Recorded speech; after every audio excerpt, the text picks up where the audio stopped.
and I know you can relate to this, but I always felt like, that affects your identity, not knowing where the people that made you came from. It does. It leaves a big question mark in your life.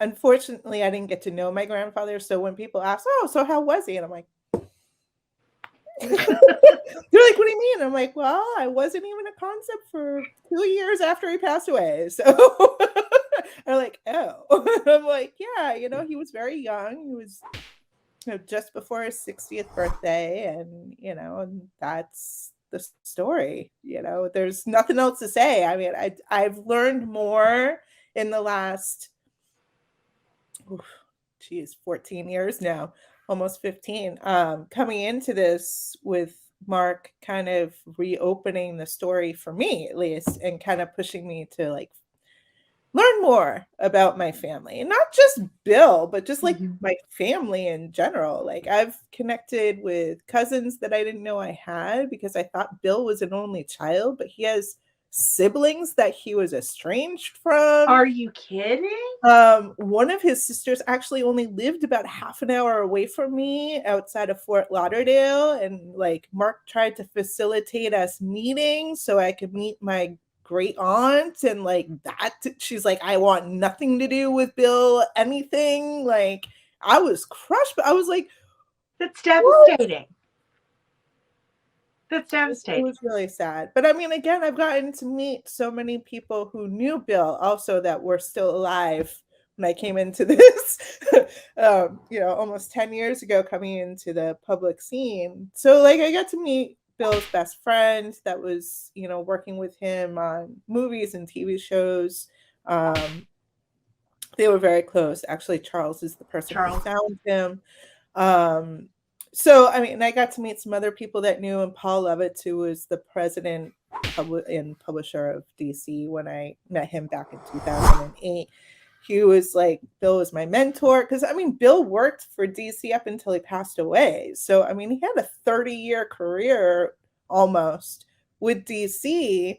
So, he knew a lot of the people that were working in the office in the early 70s, in the late 60s. So that was like all the new blood coming in that was taking over and creating, the silver age with, Neil coming in and taking over, and Denny O'Neil, and like Yeah, that I whole got a bone shift to pick that with was Danny coming. O'Neil about Wonder Woman. What he did in 1968 with that white cat suit, he knows he messed up. Like, he knows it. Gloria Steinem wouldn't let him breathe until he fixed it. I, But so it was nice to be able to connect with these people yeah. who had some kind of connection with him. Either they met him, or they worked with him, or they were friends with him. I didn't even know that he had remarried. So when I met his second wife, that was like, wow, I have a grandmother that I didn't even know about. Like, You owe me a lot of Christmas cards with $5, lady. so I mean, it was just like, for me, it was a discovery of a whole side of my family that I knew nothing about. So I mean, that was a real positive side of the whole, like, coming into the story and taking on the giant. Yeah. I mean, back then it was just Warner Brothers in DC. I can't imagine. I mean, I know you were apprehensive at first, and I don't blame you. And I was telling badass mama that I said, at one point they email her and they're like, "Hey girl, hey, just saying what's up. How about you just sign this for me so I can give you a check? Okay, bye." Yeah. And you look over the paperwork and it's like, you promise that you won't pursue this ever again, and we'll give you this nice little check. Oh, And it you was had the like a penny. strength of character to be like, nah, that that is Well, so tough. I had a strategy. I had lawyers. My sister's a lawyer, so she took on the legal And side, a freaking obviously. smart one too. Yeah, well, she had some really good connections when she was in law school. She actually focused in copyright law, so she had a lot of people that she had connected with in the school, so she was able to tap back into that connection It's once we it's were like ready. it was all just kind of falling into Yeah. place for you to come along and be like, it stops right here? Yeah, I mean, it was definitely, I mean, she wasn't from the beginning. I had a different attorney for 5 years before she came to me and said, you know, "This isn't working. Like, we need to do something else, and you're running out of time." And that was the other thing. You only have so much time to make a claim. You have 75 plus 3 years. I came into the public eye in 2014. That was the Yeah. 75th anniversary. I had 3 years to resolve this. That's it. And so I was like, well, we need to do something because I'm not going to live with the doubt for the rest of my life. Win or lose, I got to do something.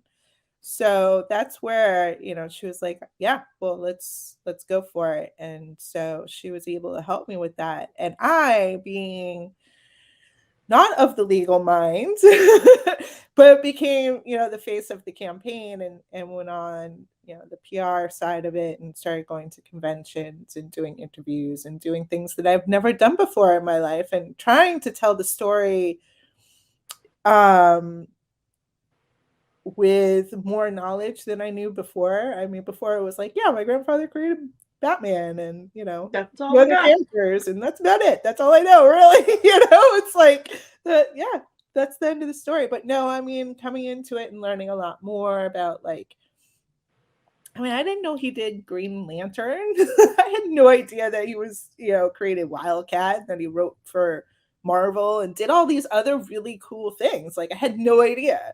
He Again, created almost that was 100 characters. 15.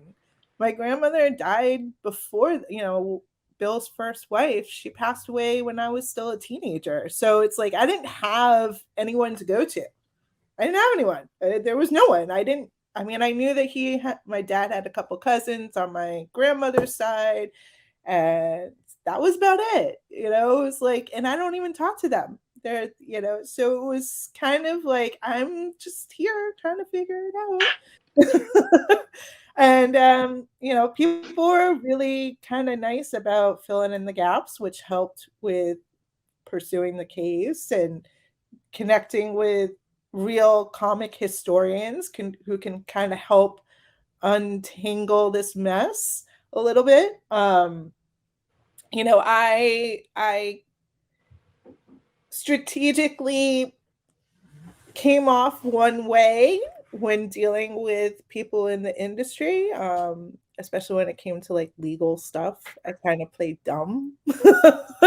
Like I didn't know what was going on in the scene. And it kind of worked out for me because we were able to just kind of have me not be consumed with the legal side of it. I could just be the one that tells the story and brings awareness to the situation. So, you know, it was all a big chess game. You really had to be careful about where you move those pieces I'm and terrible which at ones chess. you remove and which ones you add. So, I mean, we were very fortunate that a lot of the right people came together, and we were able to get some kind of positive resolution here. Disney and Kathleen Kennedy are gonna get you!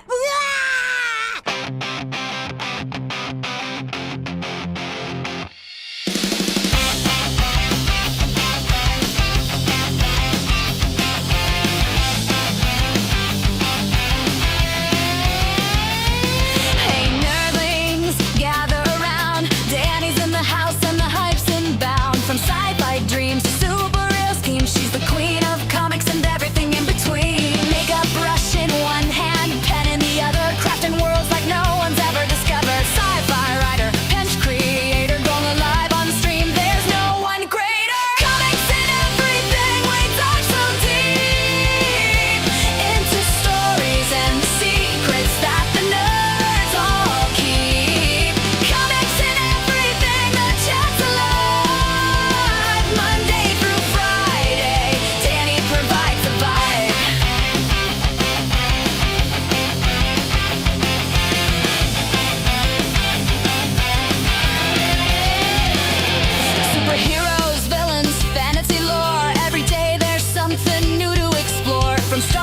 stars to Marvel fights.